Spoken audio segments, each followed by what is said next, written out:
Merchandise means goods that are tangible, that means you can touch and you can feel it. What is invisible trade? That means services. Giving services is called invisible trade. Investment can be done in two types. One is direct investment, another is portfolio investment. When it comes to domestic business, the nationality remains the same, that is the same country.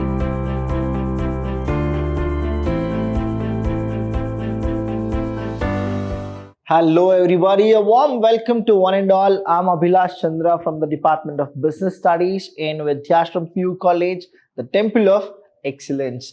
Welcome to all the students here. Now we are going with the next session where you'll be understanding about a very good topic, that is all about scope of international business.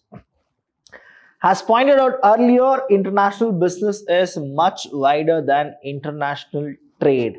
Now, international trade is all about import and export of goods and services, but when we understand international business, it has a lot of other things. Now, as pointed out earlier, international business is much broader than international trade. It includes not only international trade, that is export import of goods and services, but also a wide variety of other ways in which the firm operates internationally. So it is not just exchange of goods, right, that is importing or exporting. It has a lot of other things which is involved in international business. That means even international trade is also involved in international business. Here the major form of business operation that constitute international business are: the first one is merchandise export and import, service export and import, licensing and franchising. The last one here is foreign investment. So merchandise of export and import, now what exactly it is, we'll go one by one, we'll understand what all are these. Now here, licensing and franchising, you already know that what exactly licensing and franchising is, but I'll teach you in detail about what is licensing and what is franchising. The first one is merchandise export and import. Please understand, merchandise means goods that are tangible, that means you can touch and you can feel it.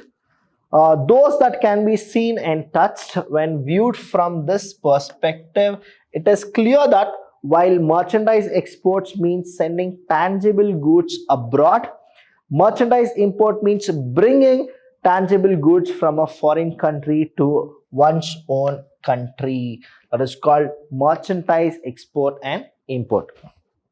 Merchandise export and import, also known as trade in goods, includes only tangible goods and excludes trade in services. That means there is no services here.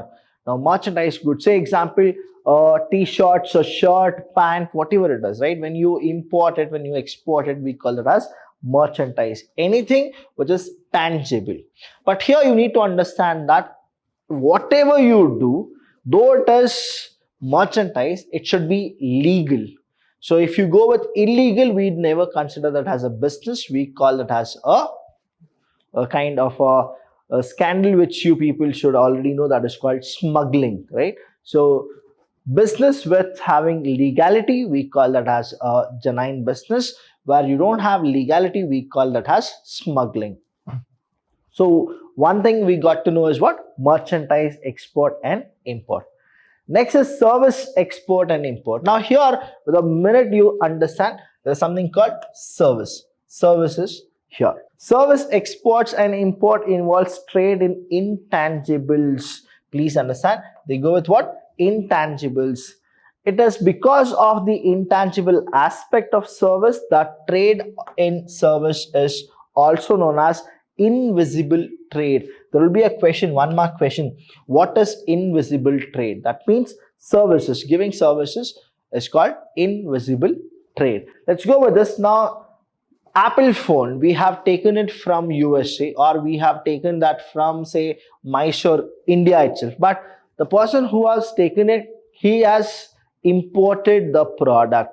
If some damages happens to the Apple phone, what really happens is you are supposed to give it back. Now, the person, the retailer who has given the Apple phone for you, what he does is he will send it to the abroad, say USA, he'll send it, and then you will getting a services done from USA. That is called service of export and import. Now when we are importing it, we will get a service of import, but if we are selling something to some other country and they want the services, we call that as service of export. So these are the things which you should know. One is merchandise, that means tangible, and services, it is intangible. It is also called as invisible trade. Licensing and franchising. Now, permitting another party in a foreign country to produce and sell goods under your trademark, patent, or copyrights in lieu of some fee is another way of entering into international business. That is what the licensing and franchising is all about. Now here, licensing and franchising, you are supposed to know, you are supposed to pay royalty to the person whom you have taken the patent or the name. Say example, KFC is there, right? Now KFC is Kentucky Fried Chicken, which was started in Lower Valley by a person called David Harlan Sanders. Now when he started it in Lower Valley, a small shop is what the KFC was, and after that he started to go with more branches. Now understand, people who goes with more branches, they have one common thing, that is they want to actually expand their business. When they want to expand their business, what they do is they always go with multiple branches, but there is a demerit of it. They cannot concentrate on all the branches. So what happens is, instead of that, what they do is they give franchisees to other people so that they can use the name called KFC, and KFC will actually share the secret ingredients to those people. And what is that those people should do is they need to give something called royalty. Now here I gave an example of KFC. Now you can go with any of the company like Nike, Reebok, Puma, where there are so many retailers who are really not from the family of Nike or a Puma or Reebok, but they take franchisee as well as the licensing of that particular firm, so that they start even in a particular state or a country or a district or a road. Now here, what exactly it does, they are supposed to give what? They are supposed to give royalty, or they are supposed to give the fees to those people whom they go with licensing and franchising. Foreign investment. Foreign investment is another important form of international business. Now, foreign investment involves investment in funds abroad in exchange for the financial return. Now, foreign investment can be done in two types. One is direct investment, another is portfolio investment. Now, what exactly direct investment is? What is portfolio investment? I'll tell you now. FDI, there is a word called FDI. What is this FDI? Foreign direct investment. That is what it is. Now if you want to reach internationally, right, what are the things which you are supposed to do? One is merchandise, the import and export goods. One more is services, the import and export goods. Then you go with licensing and franchising. Then you go with foreign investment. Now here what happens, there are two things, that is, one is direct investment. Directly you are investing on the company where they are there, or you are investing in their portfolio. Now what is direct investment? Direct investment take place when a company directly invests in properties such as plant and machinery in a foreign country with a view to undertaking production and marketing of goods and services in those countries. So that is what it is. Directly you are purchasing what? Plant and machinery. So this is called direct investment.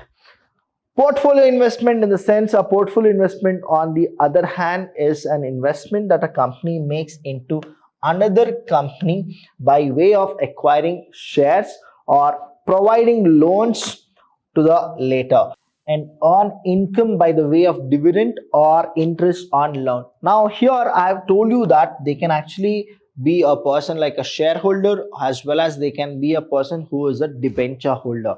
Now, a person who is a debenture holder, he'll actually give loans to the company. So these are the things which you are supposed to know. I told you about two things. One is direct investment, another is portfolio investment. When we go with direct investment, is that when we go and purchase land, machinery or plants, all those things directly, that is called direct investment. If we go with portfolio investment, we actually need to go and buy the shares of the company, or we'll go with giving a loan for the company. So then what happens is we can be a person who will go internationally.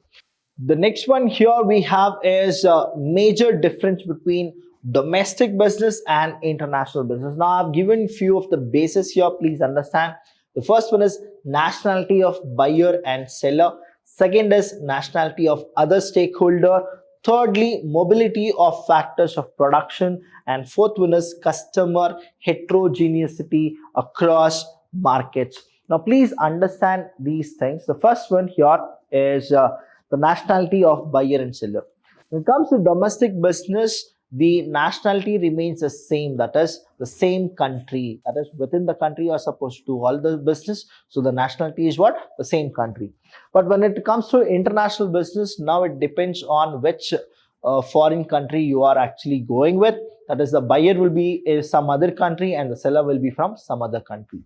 When we talk about the stakeholder, what happens is here the stakeholder is the same person, say the middleman like wholesaler, retailer, broker, all will be what? In the same country. Whereas in the international business, what happens is the supplier, the employees, the middlemen, the shareholders, everybody are from a different nation.